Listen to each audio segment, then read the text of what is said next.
Masyarakat adat Desa Malasari, Kecamatan Nanggung, Kabupaten Bogor menggelar upacara adat Serentahun. Tradisi yang diadakan setiap 1 tahun sekali itu sebagai wujud rasa syukur kepada Tuhan Yang Maha Esa atas melimpahnya hasil panen. Prosesi puncak acara Serentahun digelar di depan halaman kantor Desa Malasari. Rangkaian puncak acara diantaranya festival dongdang yang melibatkan warga di 12 RW, dilanjutkan dengan pentas seni bela diri pencaksilat dari Padepokan Buana Raksa Budaya. Dalam kegiatan itu juga turut dimeriahkan dengan menghadirkan bintang tamu, diantaranya Sapri, Bopak, dan Kang Ucuy. Penutup acara atau acara pamungkas dengan menggelar acara wayang golek. Untuk hari ini tadi kita dimulai dengan kegiatan festival dongdang.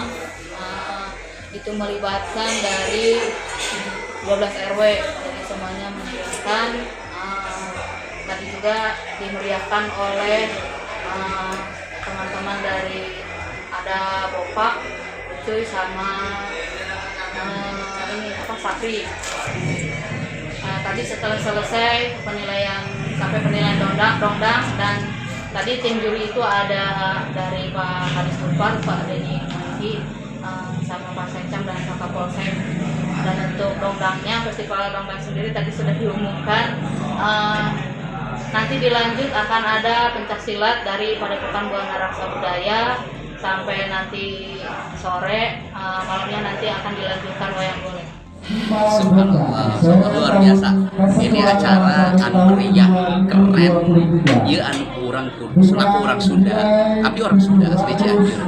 Melihat antusias warga mengadakan acara budaya orang Sunda seperti dongdang ieu nembongkeun bahwa urang ieu hasil pertanian.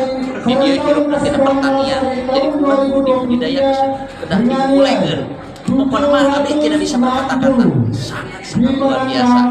Apresiasi buat warga di dia anu masih keneh nikah cinta, nikah deudeuh. Karena turunan ini aki urang seperti dongdang masih aya. Dari Nanggung, Kabupaten Bogor, Iman Abdurrahman melaporkan.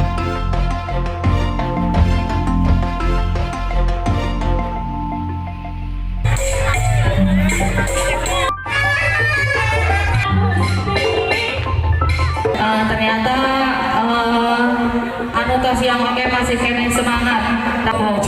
Kalau bisa ya anu dipimpin